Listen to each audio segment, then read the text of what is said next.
دین تمہارا محتاج نہیں. تو جو پیسے والے ہیں اپنی مرضی ہانکتے ہیں اور کہہ رہا جی مرنگے تو فلاں بابے کو بلا کے نماز جنازہ پڑھوا لیں گے. نماز جنازہ کا نمبر تو میرے لال بڑی بعد میں آتا ہے. سب سے مشکل وقت ہوتا روح نکلنے کا. اس وقت کوئی پیر صاحب نہیں آئیں گے. نہیں آئیں گے حضرت جی. ہاں کوئی پیر صاحب اس وقت نہیں آئیں گے.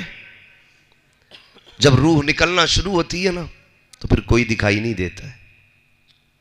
روح نکلتی ہے پہلے پیر کے انگوٹھے سے نکلنا شروع ہوتی ہے, گھٹنوں میں اٹکتی ہے, کمر میں جا کے اٹکتی ہے, سینے میں جا کے اٹکتی ہے, پھر جب یہ گلے کی اس ہڈی پہ جا کے اٹکتی ہے نا بہت مشکل ہوتی ہے گھڑی. اللہ اکبر. اللہ سے دعائیں مانگا کرو, مالک موت کی تکلیف سے نجات دینا. مانگا کرو یہ دعائیں.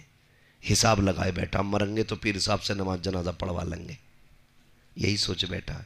لیکن یہ جو روح اٹکنے کا وقت ہے, اللہ ہم سب کو جانکنی کے عذاب سے محفوظ رکھے. آمین آمین. میں نے لوگوں کو 3 دن تڑپتے دیکھا ہے, اللہ روح نہیں نکلتی ہے. محبوب علیہ السلام نے ارشاد فرمایا روح ایسے نکلتی ہے جیسے کہ کوئی سوتی کپڑا خاردار درخت پہ ڈال کے کھینچو تو ایک ایک دھاگا جیسے نکلتا ہے. اللہ. کبھی چونٹے کو مرتے دیکھا؟ چونٹا کتنا چھوٹا سا ہوتا ہے نا, چونٹی سے بڑا جو چونٹا ہوتا ہے, دیکھا ہے کہ نہیں بھائی؟ بولو دیکھا ہے کہ نہیں؟ پوری طاقت سے اس پہ پیر مار دو ایک بار میں مرتا نہیں ہے وہ. اس کی باریک سی ٹانگیں ہلتی رہتی ہیں, بہت دیر کے بعد اس کا دم نکلتا ہے. یار اگر چونٹے کی روح اتنی مشکل سے نکلتی ہے تو ہٹا کٹا 6 فٹ کا ہے. تیری بوٹیوں میں تو ریشے بھی ہیں, تیرے جسم میں ہڈیاں بھی ہیں. تجھے کیا لگتا ہے اتنا آسان ہوگا؟ خدا کی قسم بڑی مشکل کڑی ہوتی ہے جب روح نکلتی ہے. وہ کہا تھا کسی نے اتنا تو کرم کرنا اے نرگس مستانہ, جب جان لبوں پر ہو تم سامنے آ جانا. واہ بھائی واہ واہ, سبحان. مشکل کڑیاں ہوتی ہیں. تمہیں کیا لگتا یوں ہی سانس لیا ختم؟ کئی گھروں کے حالات دیکھے ہیں میں نے, جب روح نکلنے لگتی ہے بچے بے قرار ہو کے تڑپتے ہیں. ابا کیا کیا جائے, کوئی پانی پلا رہا ہے, کوئی بدن دبا رہا ہے, لیکن کسی کی خدمت روح کو آسان نہیں کر رہی ہے. مشکل ہوتی جا رہی ہے گھڑیاں روح کی. تب کوئی کہہ دیتا ہے جلدی جاؤ, دوڑ کے مسجد کے حافظ جی کے پاس چلے جاؤ, وہ آ کے دم کر دیں گے تو روح آسانی سے نکل جائے گی. بچے دوڑ کر کے جاتے ہیں, حافظ صاحب کہا جی, کہا جلدی کرو میرے باپ کی روح نہیں نکل رہی ہے.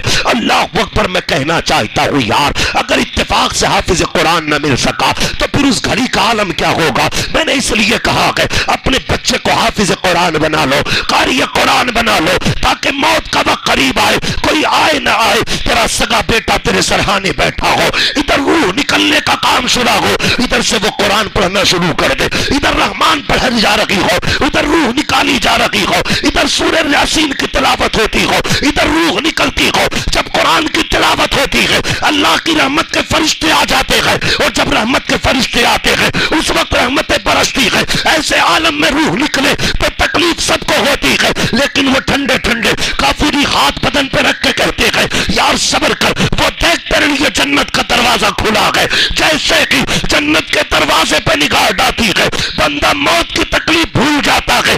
اس لیے میں کہتا ہوں اپنے بیٹے کو قاری قرآن بناؤ تاکہ شان سے جی بھی سکو, شان سے مر بھی سکو. نعرہ تکبیر, نعرہ رسالت. ارے ذرا زندہ دل کے ساتھ نعرہ لگاؤ یار, نعرہ تکبیر. ابھی مزہ نہیں آ رہا. نعرہ تکبیر, نعرہ رسالت, نعرہ غوث, مسلک اعلی حضرت. بنائیں گے انشاءاللہ. اگلی بات کر دوں, برا نہ مانیے گا, بڑے لوگ نماز جنازہ پڑھائیں بڑی بات ہے, اچھی بات ہے. ضروری نہیں ہے سب کو نماز جنازہ پڑھانے کوئی ولی مل جائے, ضروری نہیں ہے کہ ولی ہی مل جائے. اور امام اچھے رکھو مسجدوں میں, یہ بھی میں کہہ کے جاؤں گا. اچھے امام تب ملیں گے جب تنخواہیں اچھی دو گے. 6000 میں تو خالی حافظ جی ملیں گے. شاندار مضبوط مفتی قابل بندہ رکھو, اس لیے کہ اگر امام مضبوط ہوتا ہے تو قوم خود بخود مضبوط ہو جاتی ہے. قابل امام مسجدوں میں رکھو. سبحان اللہ, سبحان. برا نہ مانیے گا. بہت بڑا نقصان ہمیں پہنچ رہا ہے. قابل لوگ مسجدوں میں رکھو, اور جب آپ قابل لوگ رکھیں گے تو یہ بھی کم پڑھے لکھے لوگ کم رہیں گے, آگے تک بڑھنے کی کوشش کریں گے. اگر مجھے بتایا جائے اگر آئی ایس کی بھی ڈگریوں کا ایک معیار ہے اور آئی پی ایس کی بھی ایک معیار ہے, اس کے علاوہ ایم بی بی ایس کا اپنا معیار ہے, لیک پال کے لیے بھی کچھ خاص ڈگریاں چاہیے, ٹیچر کے لیے بھی خاص ڈگریاں چاہیے, ہوم گارڈ کے لیے بھی خاص ڈگریاں چاہیے, تو امام کے لیے خالی ویسی رکھ لو گے کسی کو اٹھا کے؟ واہ واہ واہ واہ واہ واہ, بہت کیا بات ہے مفتی صاحب, واہ ماشاءاللہ. اور ایک بات بتا بہت شاندار, بہت شاندار. برا مت ماننا میری بات کا, آپ کی مسجد میں کوئی امام ہو, اللہ سب کو علم نافع عمل صالح عطا فرمائے.